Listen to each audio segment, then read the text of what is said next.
Not a single family member showed up to Eleanor Pendleton's funeral, not even Arthur's own son, Julian, or his new bride, Sloane. They were too busy celebrating their lavish Savannah wedding, sipping champagne and laughing, "She's already gone. Why should we cancel our big day?" At 70 years old, Arthur buried his wife of 4 decades entirely alone. But the exact moment the quiet graveside service ended, the old man's phone went absolutely insane with notifications. "Dad, what the hell have you done?" 47 missed calls from Julian in under 20 minutes. Arthur stood motionless beneath the sprawling canopy of an ancient live oak, its Spanish moss swaying gently in the humid Georgia breeze. The rectangular device in his palm vibrated with a violent, desperate rhythm, completely at odds with the sacred stillness of the cemetery.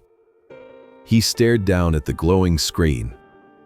The name Julian flashed continuously, accompanied by a cascading waterfall of frantic text messages. Panic. Outrage. Confusion. It was a digital symphony of a man watching his perfectly constructed, unearned future disintegrate into dust. Arthur did not frown. His expression, deeply lined with the passage of 70 years and the profound exhaustion of the past 6 months, remained entirely impassive. His thumb, slightly arthritic but incredibly steady, slid across the side of the device. He pressed the power button. The screen went black. The violent buzzing ceased. The quiet peace of the dead reclaimed the space around him. He slipped the silenced phone back into the inner pocket of his dark wool suit. Moving with the deliberate, careful slowness characteristic of a man his age, Arthur approached the edge of the open earth. Below him rested the polished mahogany casket holding Eleanor, his partner of 4 decades, the only person who had ever truly known the depth of the waters running beneath his quiet exterior. He reached down, his trembling fingers gathering a handful of the rich, damp red clay. He let the dirt slip through his fingers, listening to the soft, hollow sound it made as it struck the wood. It was a final, private farewell. There were no tears left to shed. The well of his grief had been thoroughly drained, replaced by something far colder and infinitely more dangerous. To the 2 cemetery groundskeepers standing a respectful distance away, leaning on their shovels, Arthur Pendleton was a tragic figure. They saw a frail, hunched widower, a man whose spine had been curved by the crushing weight of sorrow and age. They saw a victim. They had no idea that beneath the fragile, slow-moving exterior lay a mind as sharp as a scalpel. Arthur was a retired notary public, a man who had spent his entire adult life navigating the intricate, unforgiving labyrinth of property law, trusts, and binding contracts. He was a master of the invisible strings that governed wealth and legacy. His quiet demeanor was not a symptom of weakness. It was a predator's camouflage. Arthur turned away from the grave and began the long walk down the gravel path toward his car.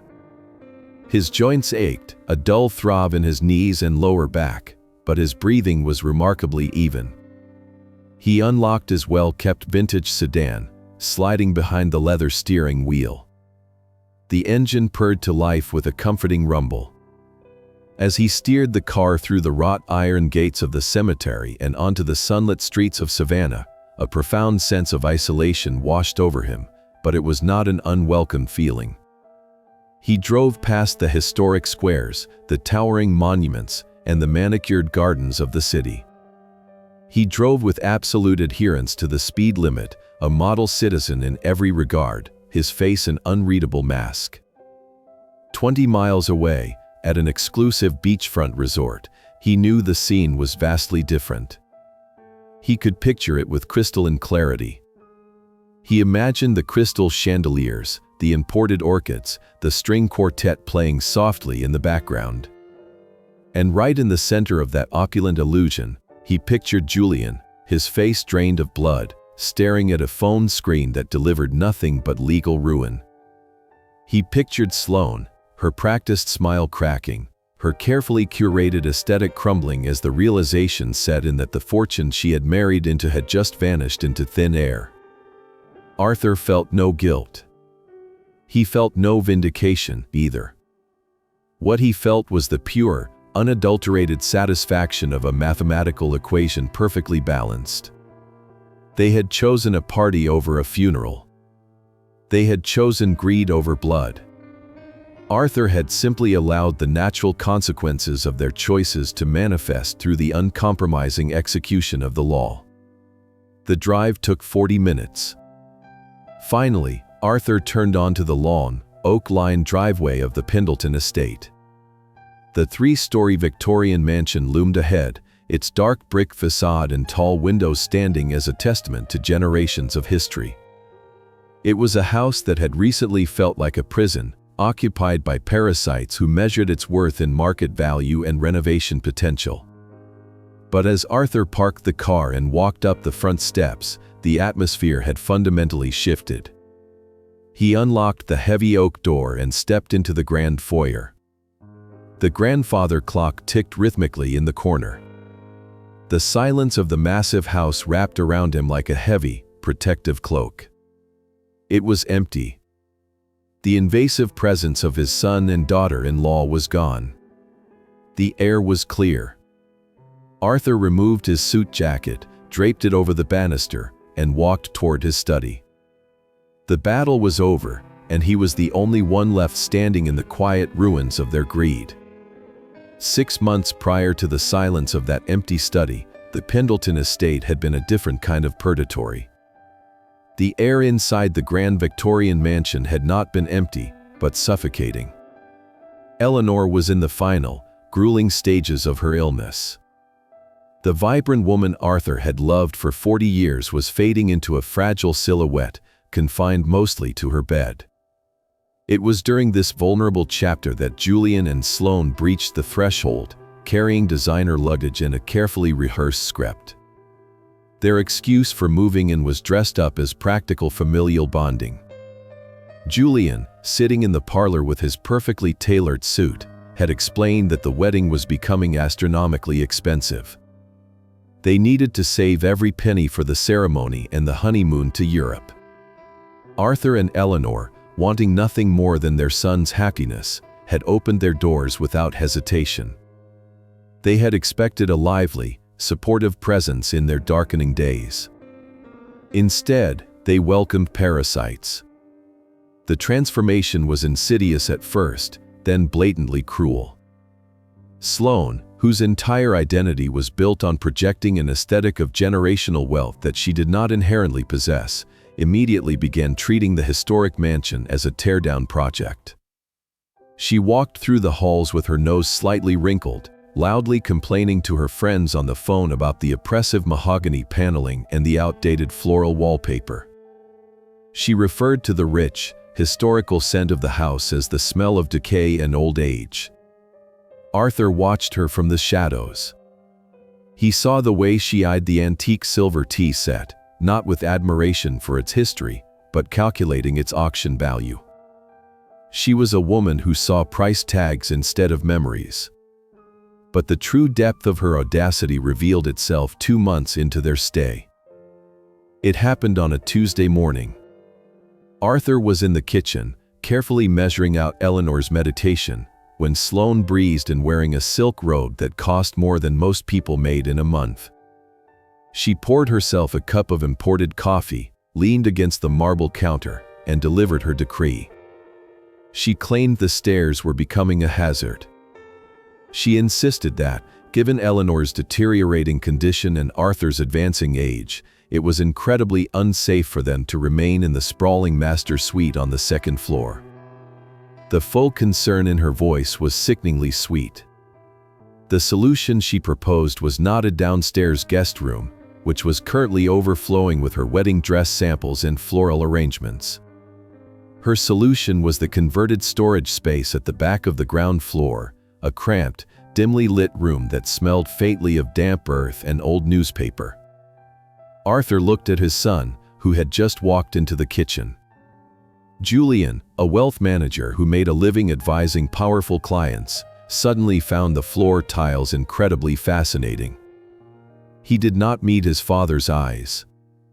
Instead, Julian tapped nervously on the screen of his tablet, pretending to be engrossed in quarterly financial reports.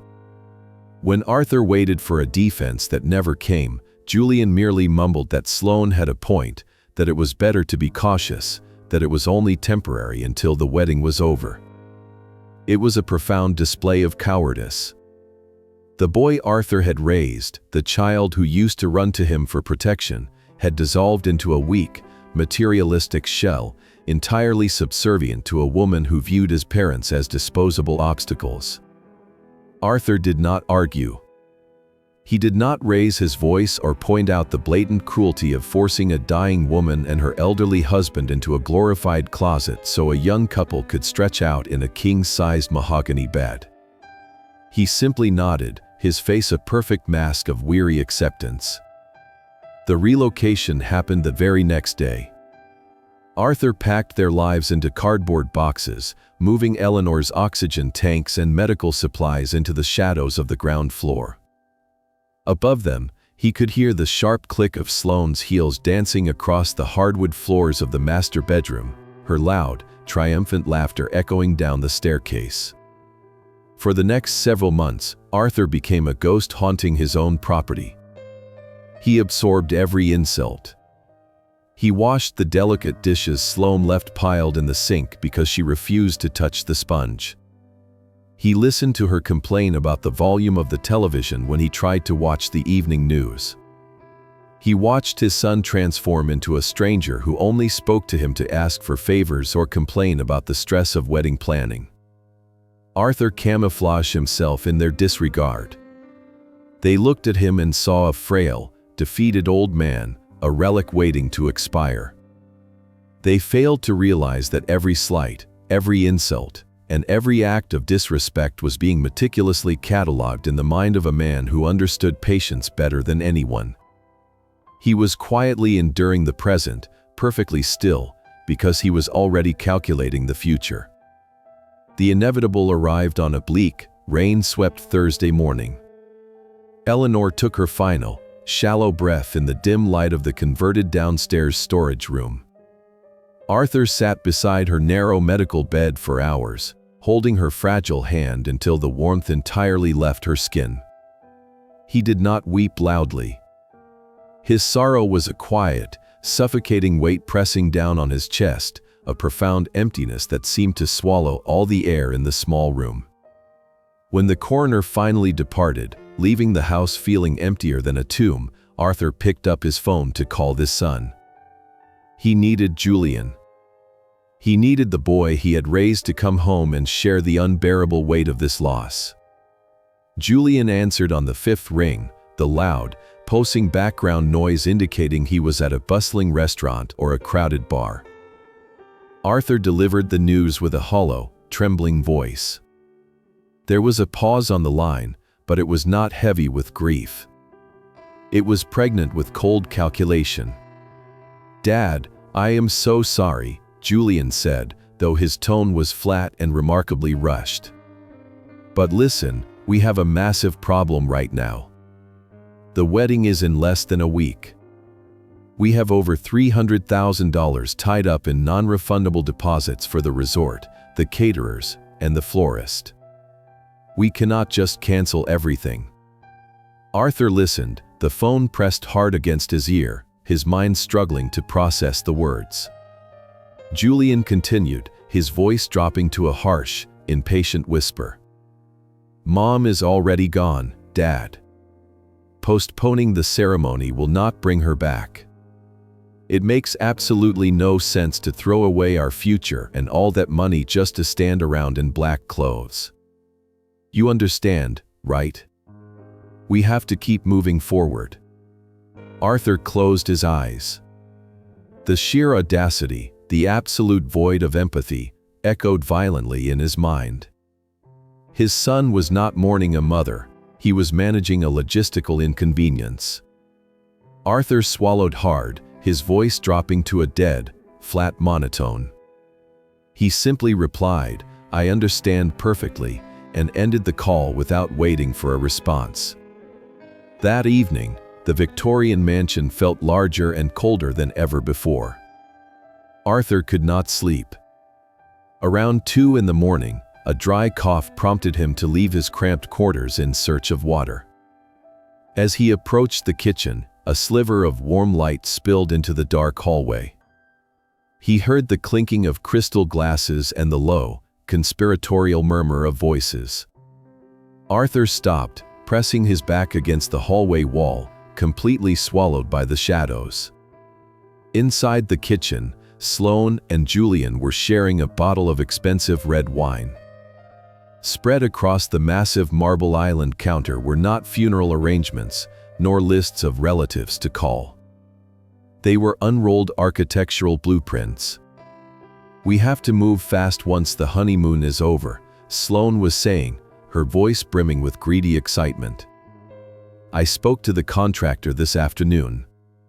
If we gut the first floor by next month, we can completely open up this depressing space.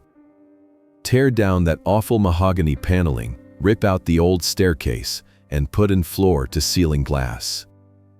It will finally look like a proper modern estate, not a haunted museum." "And what about my dad?" Julian asked. He did not sound protective.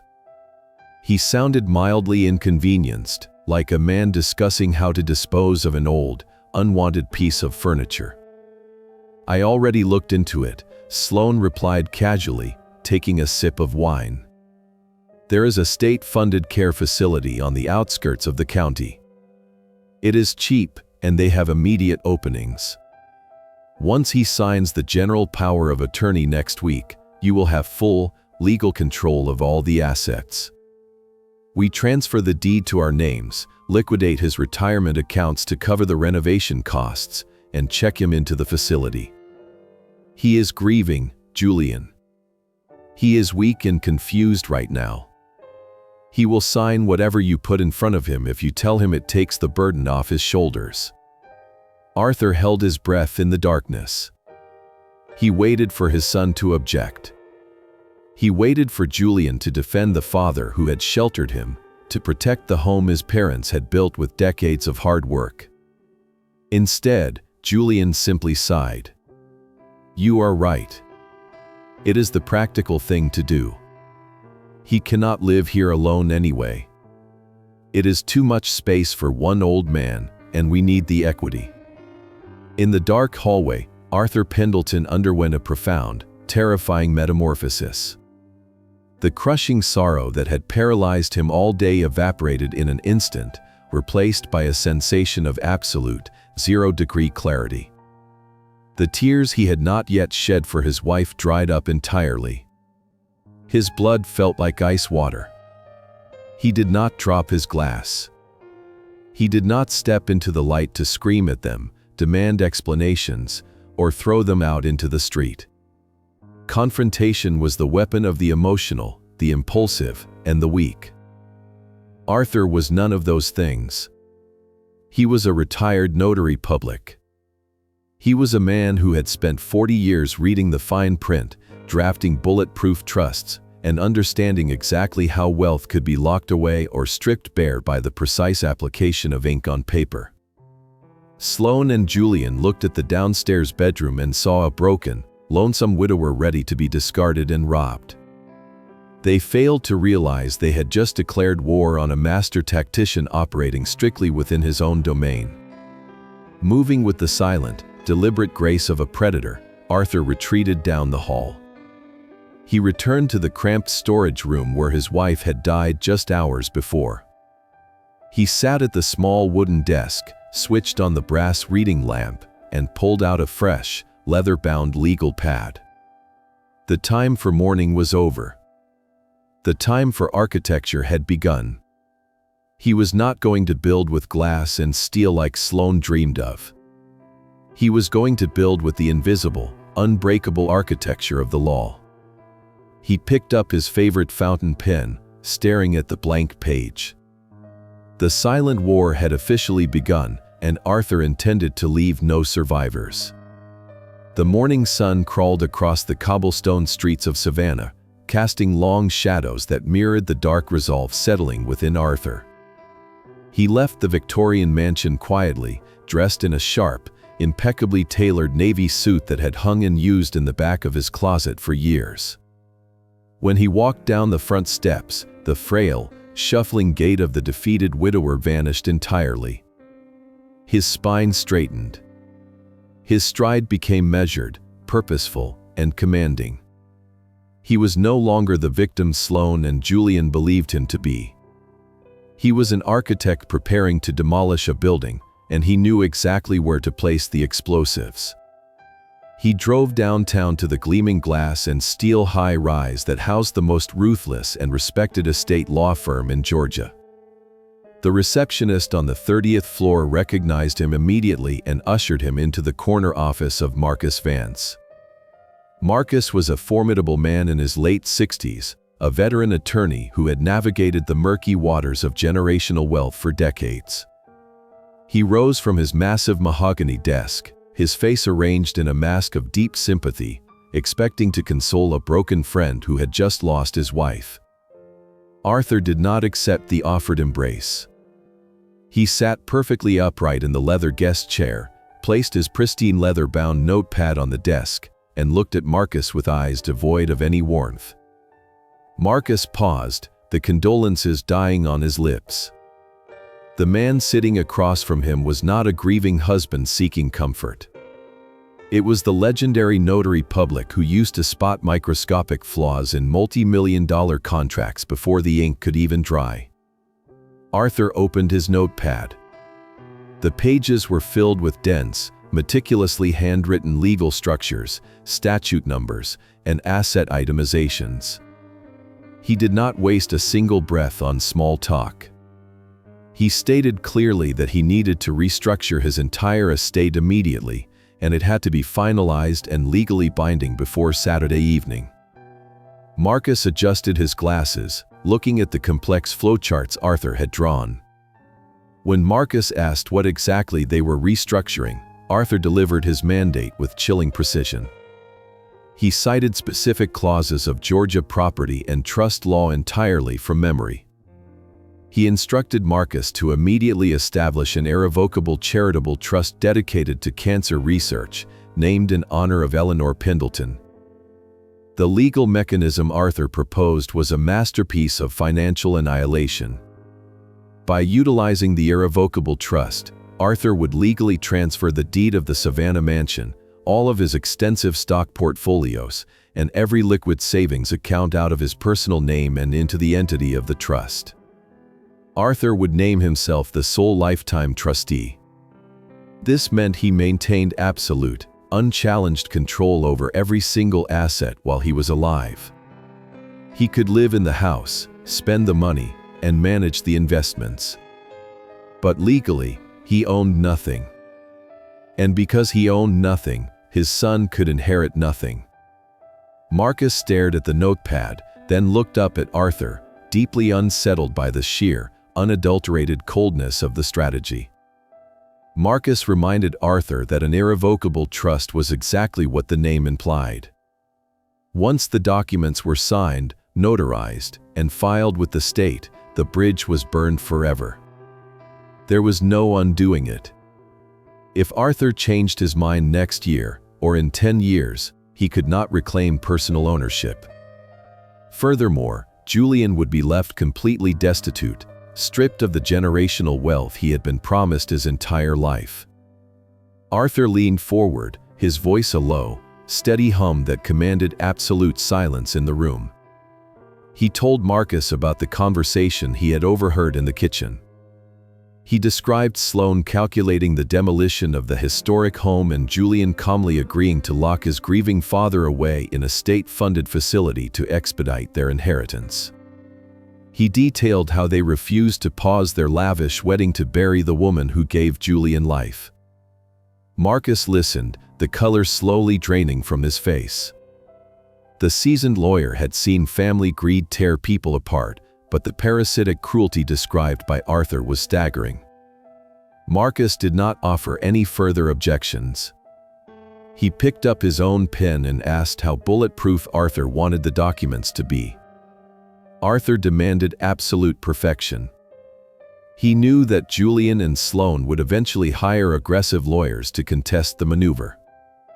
They would claim Arthur was not of sound mind, that he signed the papers under duress, or that he was incapacitated by grief. To counter this, Arthur orchestrated an impenetrable defense.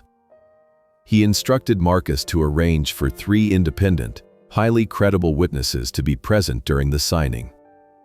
Furthermore, Arthur requested a certified medical evaluation to be conducted that very afternoon, placing a time-stamped psychiatric clearance on the official record, proving his cognitive faculties were functioning at a genius level. They spent the next 6 hours drafting the paperwork. They closed every conceivable loophole. They layered contingency clauses upon contingency clauses.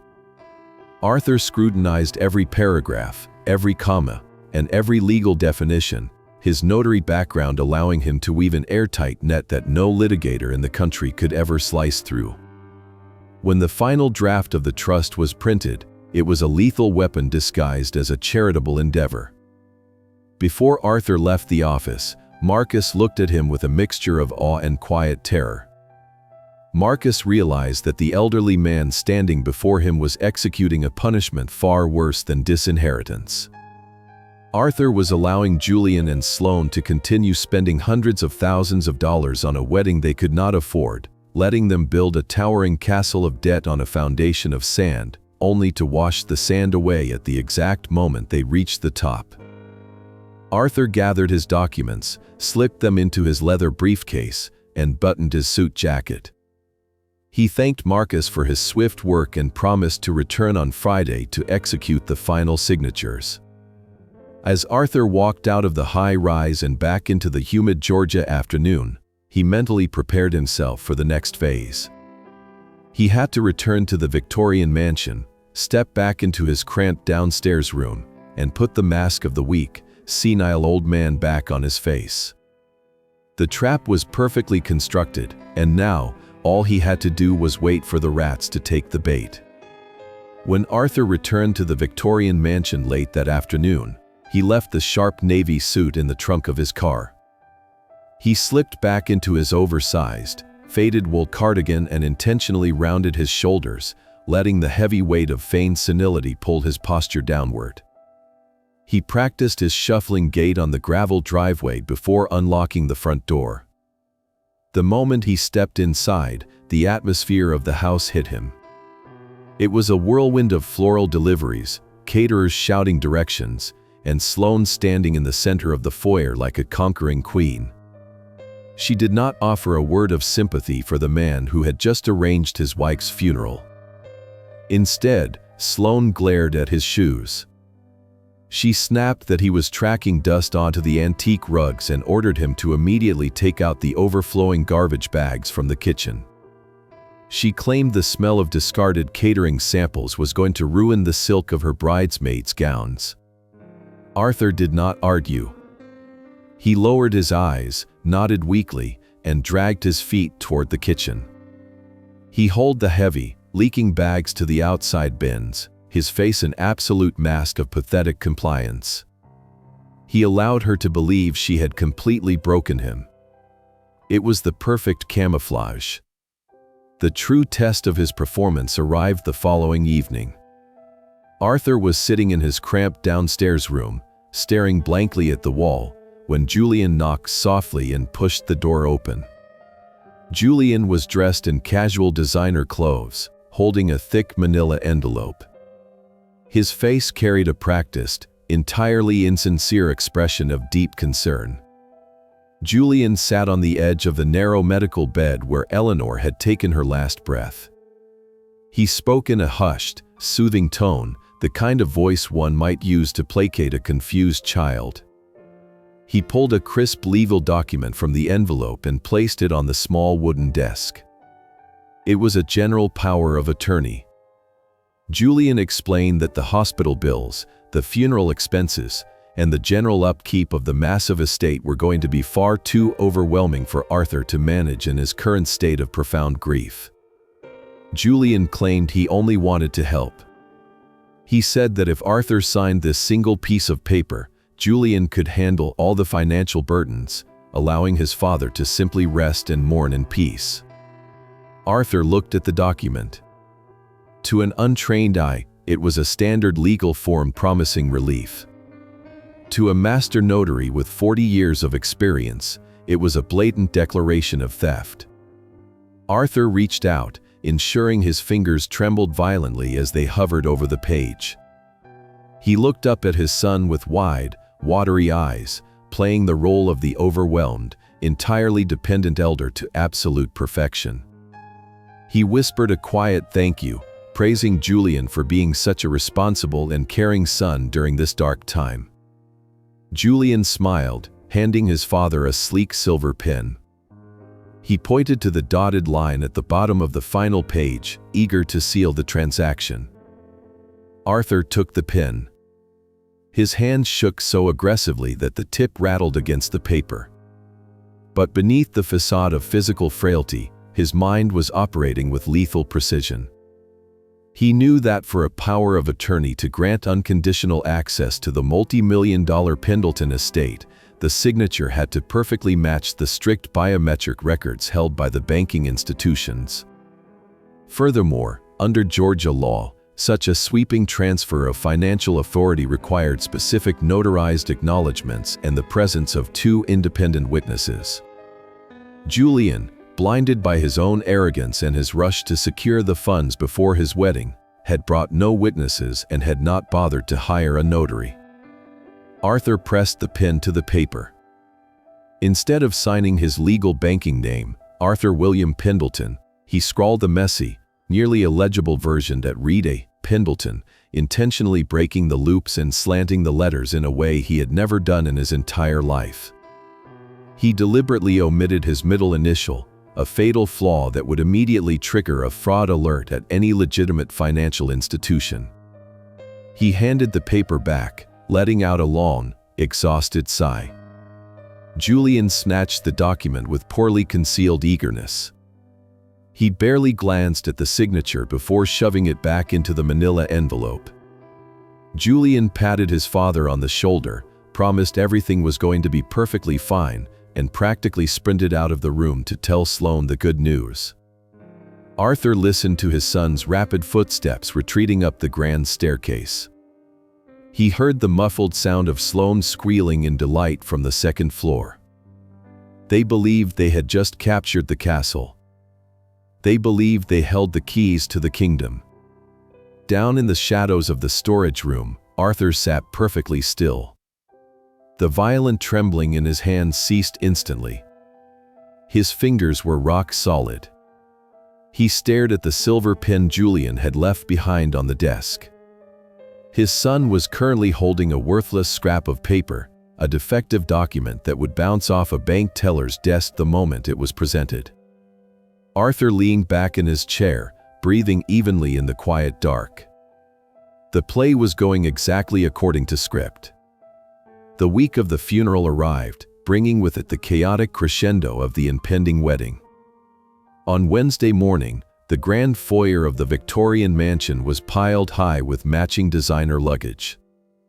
Julian and Sloane were officially relocating to the exclusive beachfront resort to oversee the final days of preparation and host their extravagant rehearsal dinners.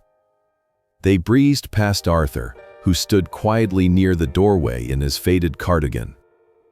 Julian tossed a careless wave, reminding his father to wear something presentable if he decided to stop by the reception for a quick drink. Sloane did not even look at him, her eyes glued to her phone as she furiously typed out commands to her event coordinator. When the heavy oak door finally clicked shut behind them, the suffocating tension in the house vanished.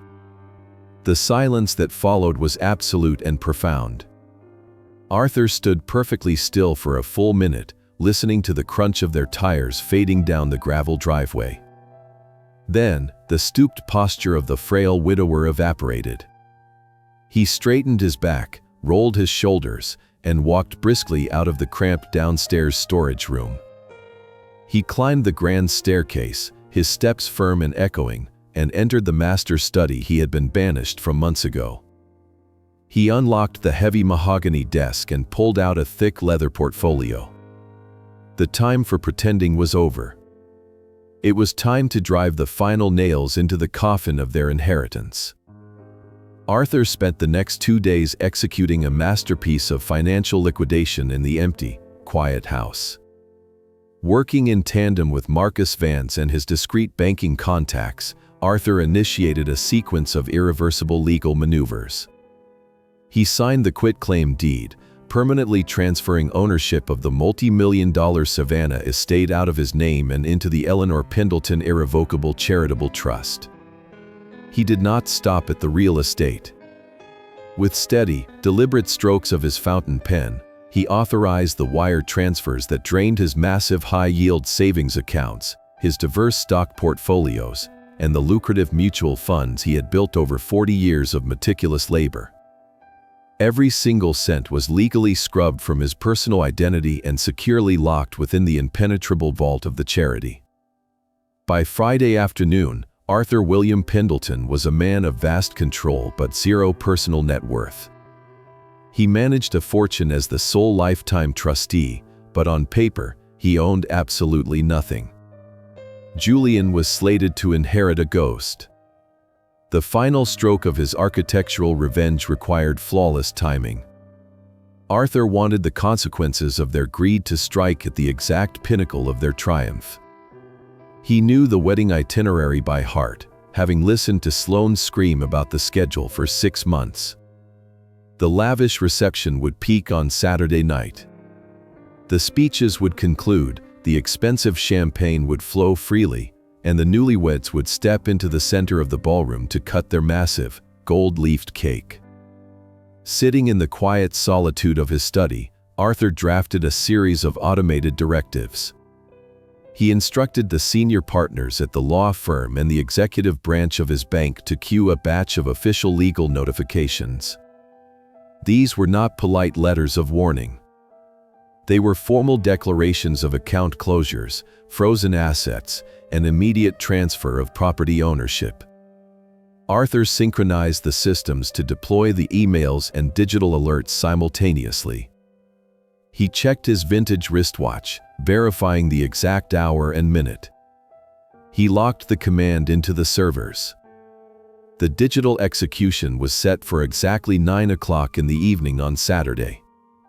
There was no cancellation button. There was no reversing the protocol. The paperwork was filed with the state, the ink was dry, and the accounts were emptied. Arthur closed the leather portfolio, turned off the brass desk lamp, and walked downstairs to prepare his dark wool suit for Eleanor's burial. The trap was set, spring-loaded, and waiting silently in the dark. The Atlantic Ocean provided a rhythmic, soothing backdrop to the most expensive event Savannah high society had seen all year. Inside the grand ballroom of the beachfront resort, hundreds of crystal flutes sparkled under massive, cascading chandeliers. Julian and Sloane commanded the center of the polished dance floor. Sloane moved with practiced, arrogant grace in her custom silk gown, her eyes scanning the room to ensure every wealthy guest was properly envious of her perfect night. Julian held her waist tightly, his face flushed with expensive alcohol and the intoxicating pride of a man who believed he had just successfully conquered his family empire. He had not spared a single thought for the damp red clay covering his mother a mere 20 miles away. The live jazz band transitioned into a slow, romantic melody. The heavy gold clock above the ballroom doors clicked softly into place. It was exactly 9 o'clock in the evening. Deep inside the breast pocket of Julian's bespoke tuxedo, a localized earthquake began.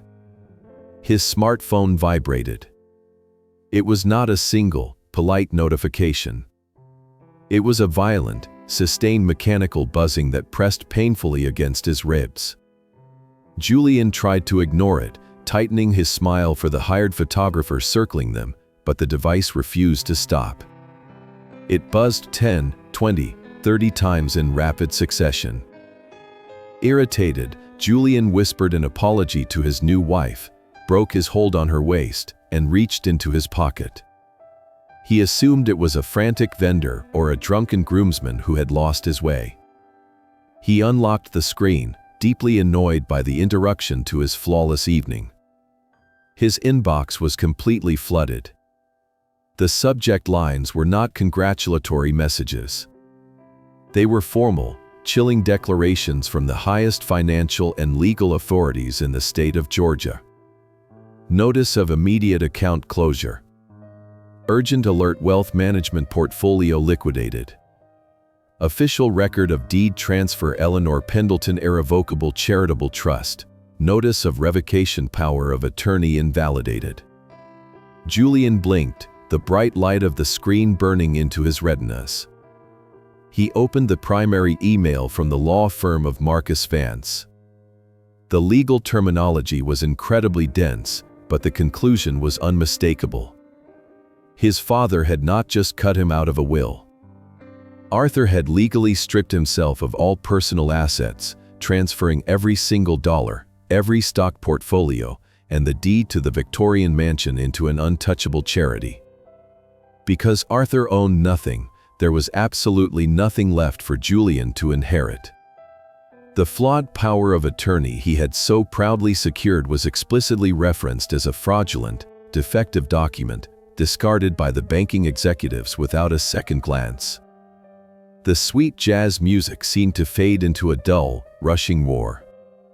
The blood rapidly drained from Julian's face, leaving him pale, cold, and trembling. He looked around the opulent ballroom, staring at the towering floral arrangements that cost more than a luxury car, at the open bars serving top-tier champagne, at the $300,000 bill he had arrogantly charged to accounts he no longer possessed. He was not a millionaire heir. He was a man drowning in astronomical debt, standing in the exact center of a spectacular party he could never pay for. Sloane grabbed his arm, her manicured nails digging sharply into his tuxedo sleeve. She demanded to know what was wrong, her perfect, photogenic smile slipping into a scowl of genuine irritation. Julian could not speak. He could only stare at the illuminated screen as a new, automated notification popped up. His premium credit cards were officially declined. Absolute panic erupted in his chest, clawing at his throat, suffocating him right in the middle of the dance floor. 20 miles away, the atmosphere was entirely different. The Victorian mansion sat wrapped in a quiet, undisturbed embrace of the Georgia night. Inside the Grand Master study, the only illumination came from a single brass reading lamp casting a warm, golden glow over the heavy mahogany desk. Arthur Pendleton sat upright in a high-backed leather chair, still wearing his dark wool funeral suit.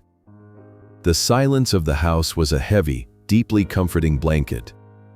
He reached out with a perfectly steady hand and poured 2 fingers of aged bourbon into a heavy crystal glass. He raised the glass slightly, offering a silent, solitary toast to the empty room, and took a slow, appreciative sip. The liquor burned pleasantly down his throat, tasting of oak and finality. Resting face up on the polished wood of the desk was his mobile phone. The volume was completely muted, but the screen illuminated the dark room with relentless, flashing persistence. Arthur watched it with the detached, clinical interest of a scientist observing a chemical reaction he had perfectly calculated. The caller ID flashed wildly. Julian was calling. The call would ring out to voicemail, and seconds later, the screen would light up again. The bold digital numbers on the missed call counter ticked upward in a frantic, desperate rhythm. 47. 52. 68. 80. Arthur did not move to answer it. He felt no urge to gloat, no desire to hear the screaming, begging, or threats that were undoubtedly waiting on the other end of the line. The time for conversation had ended the moment his son chose a wedding reception over Eleanor's funeral. He took another small sip of his bourbon, letting the complex flavors settle on his tongue. He watched the red counter on the glowing screen hit 99, then smoothly roll over to 100. The desperate digital screams of his son washed over the silent study, completely powerless against the cold, unyielding fortress of the law Arthur had built around himself. The old man simply leaned back in his leather chair, closed his weary eyes, and allowed himself to finally enjoy the absolute, perfect quiet of justice. The morning sun was brutally bright, casting harsh, unforgiving light on the wreckage of the previous night. A sleek black town car tore up the gravel driveway of the Pendleton estate, coming to a violent halt near the manicured rose gardens. The doors flew open. Julian and Sloane stumbled out, looking entirely alien to the pristine environment they had once treated as their personal playground. Julian was still wearing his bespoke tuxedo, but the bow tie was gone, the collar unbuttoned, and the fine wool was severely wrinkled. Sloane looked even worse. Her custom silk Vera Wang gown was stained near the hem, and her meticulously crafted bridal makeup was heavily smeared around her eyes, transforming her practiced elegance into a mask of pure desperation. Julian stormed up the brick steps to the grand front entrance. He punched his access code into the digital security pad with trembling fingers. A sharp beep echoed, accompanied by a flashing red light. Access denied. He cursed under his breath, jabbing the buttons a second time with more force. Red light. He pulled a brass key from his pocket and shoved it into the heavy deadbolt lock. It would not turn. The entire internal cylinder had been professionally replaced before the sun had even risen.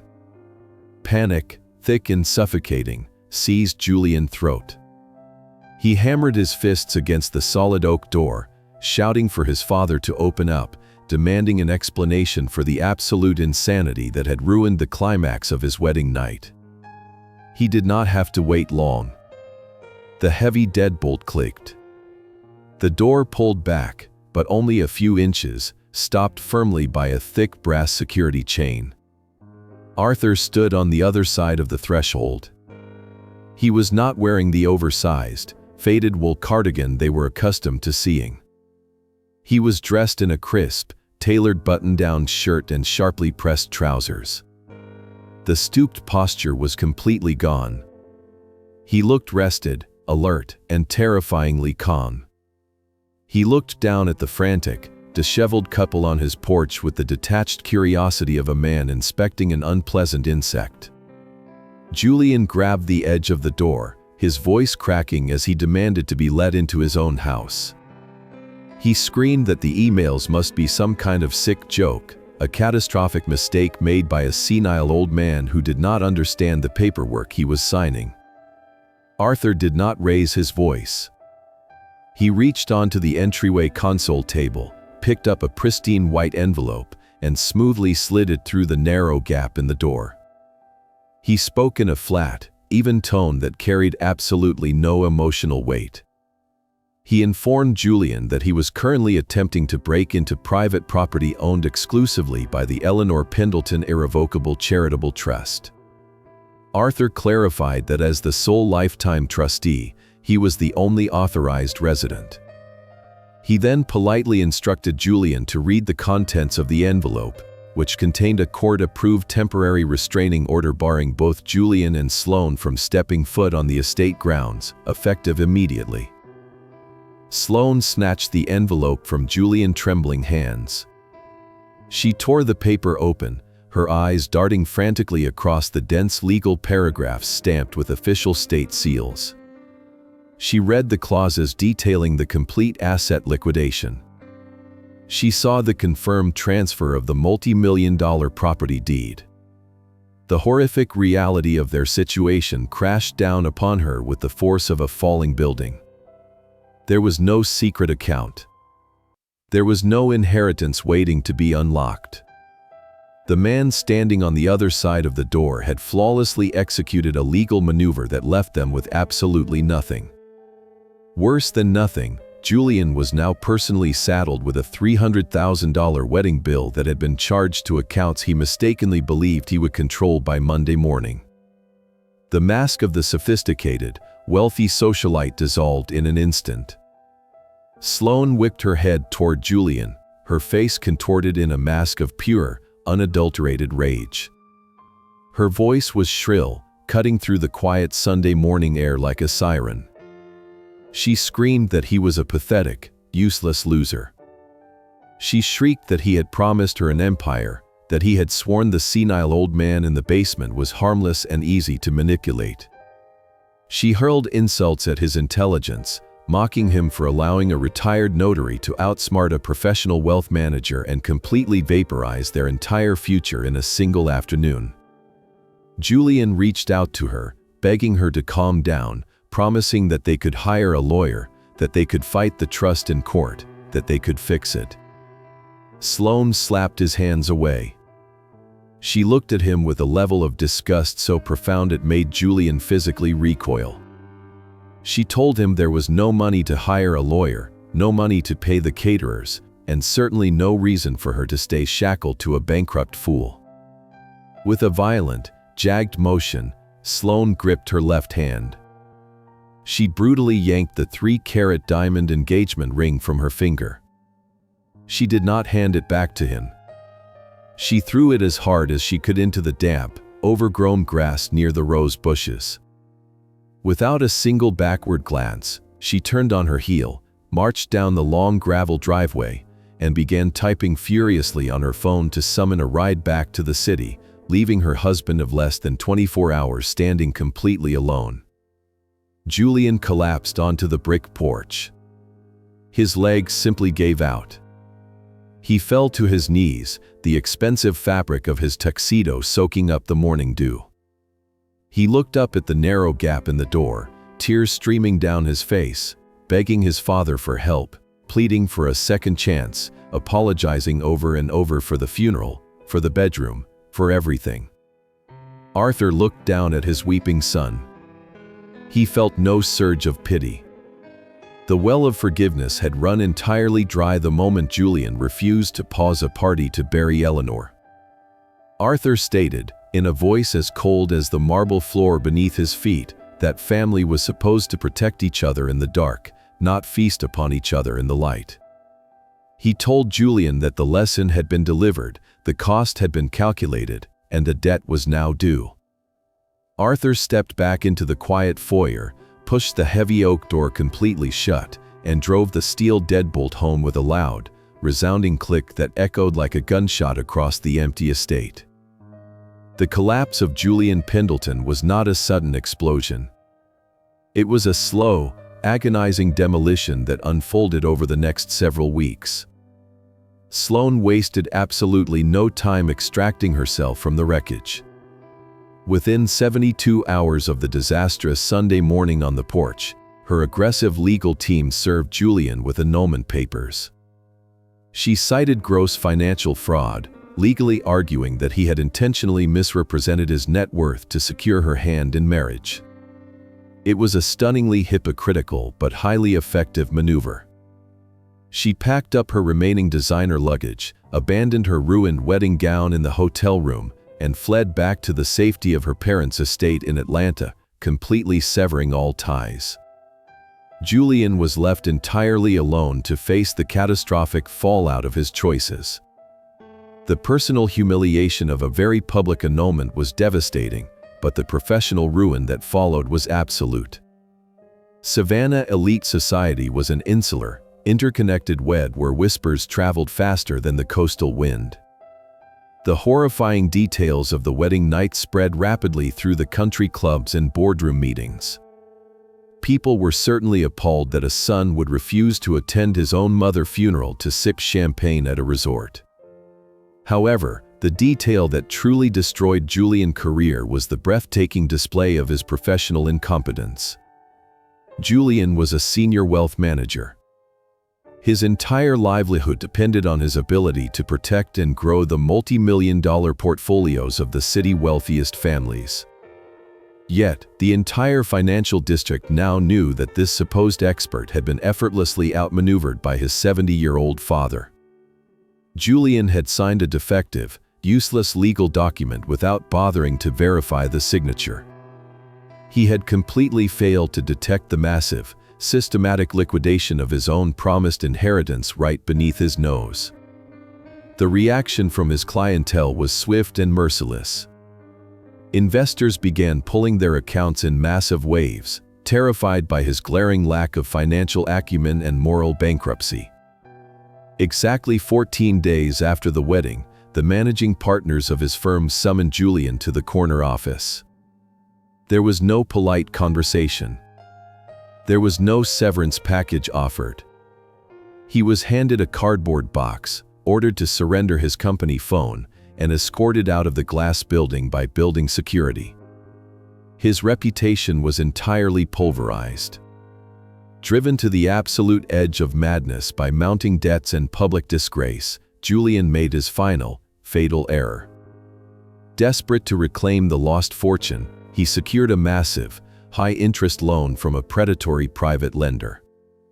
He used every single borrowed cent to hire a notoriously aggressive litigation attorney. Julian filed a sweeping lawsuit against Arthur and the Eleanor Pendleton Irrevocable Charitable Trust. The lawsuit alleged that Arthur was mentally incompetent, suffering from severe grief-induced delirium, and had been unduly influenced into signing away the family legacy. The preliminary hearing took place on a gloomy Tuesday morning at the Chatham County Courthouse. Julian sat at the plaintiff table looking hollow and gaunt. His bespoke suit hung loosely on his shrinking frame, his eyes bloodshot from weeks of sleepless panic. Across the aisle, Arthur sat perfectly upright in his crisp navy suit, flanked by Marcus Vance. Arthur did not cast a single glance toward his son. He remained a statue of terrifying serenity. The legal proceedings were brutally short. Julian attorney launched into a passionate, theatrical speech, painting Arthur as a confused elder who had accidentally destroyed his son's future in a moment of tragic sorrow. Marcus Vance did not even bother to raise his voice in rebuttal. He simply stood up and presented the judge with the impossibly perfect notary files Arthur had constructed. Marcus submitted the certified psychiatric evaluation, clearly time-stamped on the exact afternoon the trust was drafted, proving Arthur possessed a genius level of cognitive clarity. He then handed over the sworn, notarized affidavits from the 3 independent witnesses, completely shattering any illusion of coercion or mental decline. The presiding judge, a stern woman with absolutely zero tolerance for frivolous family disputes, spent less than 20 minutes reviewing the flawless legal trap. She looked down from the bench at Julian with a chilling mixture of pity and profound disgust. She declared the trust to be a perfect, impenetrable legal instrument. She ruled that Arthur Pendleton was a man of exceptionally sound mind who had exercised his absolute constitutional right to dispose of his property exactly as he saw fit. With a sharp, definitive strike of her gavel, the judge dismissed the lawsuit with prejudice, permanently barring Julian from ever challenging the trust again.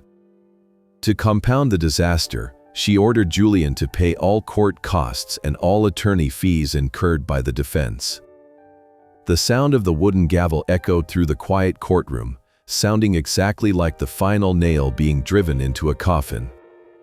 Julian had gambled his last borrowed dollar on a desperate, baseless attack, and he had lost everything. He walked out of the courthouse a completely broken man, permanently trapped under a crushing mountain of wedding debt, legal fees, and high-interest loans he could never hope to repay. Across the mahogany aisle, Arthur calmly gathered his leather portfolio, his face an unreadable mask, and walked out into the Georgia rain, leaving his son entirely alone in the ruins of his own greed.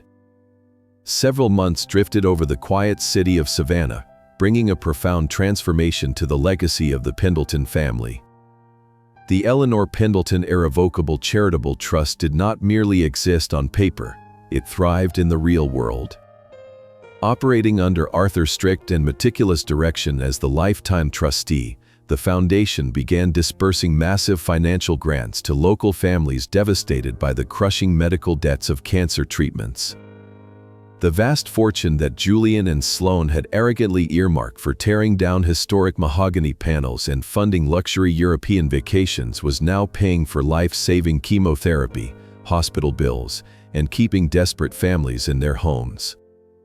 Every week, Arthur sat at his grand desk and read handwritten letters of immense gratitude from strangers whose lives had been salvaged by Eleanor memory.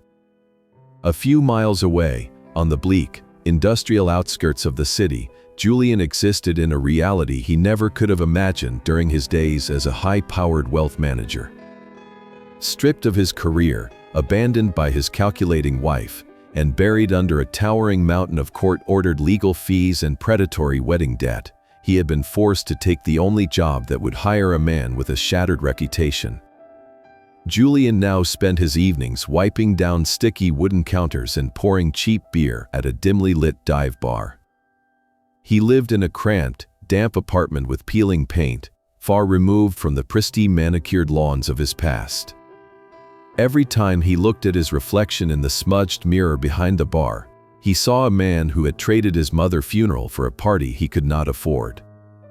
The brutal, crushing weight of his vanity and betrayal finally made sense to him, but the realization had arrived far too late to save him. Back at the sprawling Victorian mansion, the late afternoon sun cast a warm, golden glow across the wide wrap-around porch. Arthur sat quietly on a weathered stone bench, a cup of warm chamomile tea resting on the table beside him. In his lap, he gently held the polished oak memory box he had meticulously crafted by hand, his thumb tracing the smooth grain of the wood. He was a solitary old man living in a massive, empty house, yet he did not feel a single ounce of loneliness. He had not raised his voice. He had not resorted to shouting matches or physical vengeance. Instead, with the quiet, terrifying precision of a master architect, he had executed a flawless and absolute justice. He looked out over the quiet, whispering oak trees of his estate, took a slow sip of his tea, and exhaled. The silent war was completely over, leaving behind nothing but deep contentment and unbreakable peace. This powerful story reminds us of a fundamental human truth. Blood might make people related, but it is loyalty, empathy, and respect that truly make a family. True wealth is never found in massive bank accounts or inherited estates. It is found in the compassion we show to our loved ones during their darkest and most vulnerable hours. Greed and vanity are nothing but illusions that will always build a fragile house of cards, destined to collapse under the weight of its own selfishness. How did this story make you feel? Have you ever witnessed or experienced a situation where money and greed tested the true nature of a relationship in your own real life? We deeply desire to hear the emotions and thoughts from the bottom of your heart, so please share your feelings with us in the comments section below. If this story touched you, please hit the like button, share this video with your friends and family, and subscribe to our channel to listen to more compelling and emotional stories every single day. We sincerely wish everyone watching this video robust health, a joyful life, and absolute peace every single day. Goodbye, and we look forward to seeing you in the next video.